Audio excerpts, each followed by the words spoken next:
In this video, I want to share with you a couple things that I consider miracles that happened while we were there.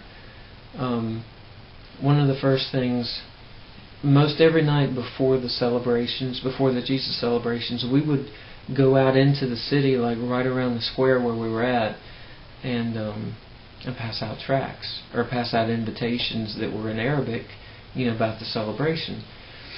Well, right around there, kind of where, if you saw the video about the music about God of the City, kind of where that mosque was, there was about a 6-block, it was like 6 city blocks that were right there that were kind of blocked off, and they had, I think, 3 or 4 entrances that were guarded by military personnel, and those were strictly Muslim areas, and no one else was allowed inside. But as we would walk along and distribute those invitations, the first night part of the Americans would hook up with a couple of the locals who knew the areas that would be safe, and we would go with them. Well, there was a guy over there that was kind of like John the Baptist, man. He was in it, but in a nice way, but he was in your face Jesus, just kind of a wild guy, but he was really neat. I liked him a lot.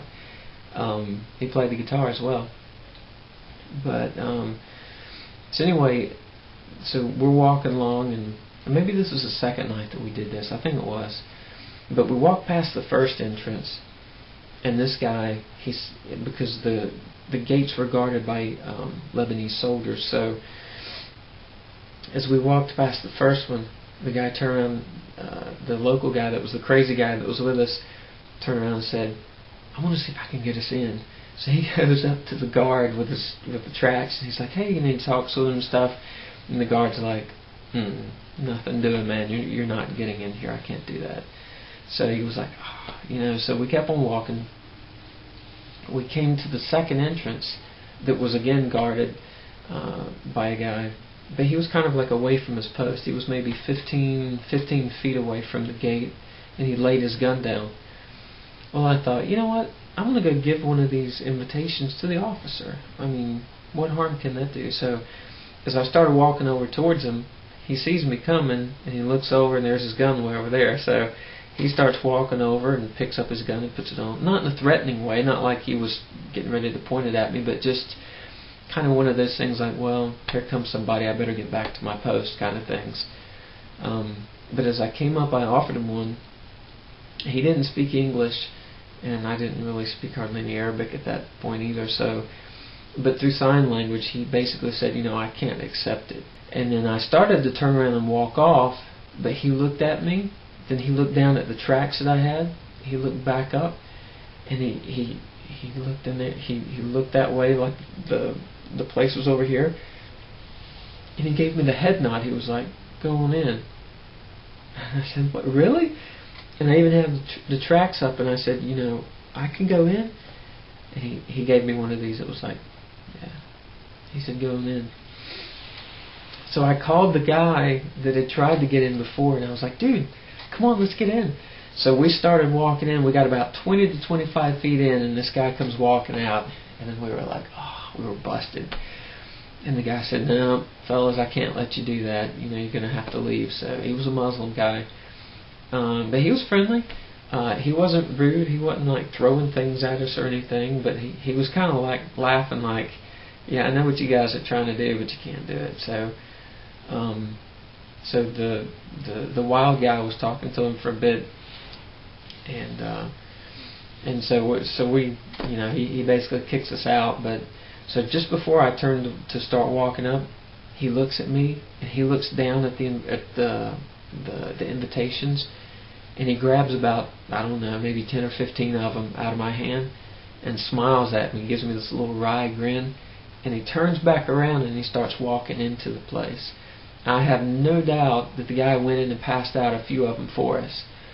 So that was one of the miracles, I believe, was having a Muslim guy in a strictly Muslim controlled area passing out invitations to a Christian event. I mean, only the Lord can do something like that. But it was really wild how it happened. It was really cool. One of the other really miraculous events was the actual site itself that we were at. We actually set up in the city, one of the city blocks downtown Beirut, in a place called Martyr Square. And it was just really amazing to get to do that. But the part that I believe was so miraculous about it was that, for example, if someone wanted to go in there and just do a rock concert, you would have to rent that space where we were at. You'd have to rent the whole square, restroom facilities that they, basically porta johns that they bring in, and all that. So with the rent of that place, if you wanted to do any kind of an event there, it would generally cost you about $20,000 US a night in order to reserve that area. Well, the reason I say that this is so miraculous is because the government actually donated that space to us for 5 nights in a row, and they didn't charge us a dime. And on top of that, they actually provided military personnel to be there stationed around us just in case anything happened. Thankfully nothing did, but just in case, they provided military personnel as well. But if you do the math on that, it's not hard. It comes up to be $100,000. So if we would have had to have had paid for that place and the time and all that, it would have cost us $100,000 because we were there for 5 nights in a row, and they just totally gave it to us for free. That was an amazing thing. That's truly a God thing.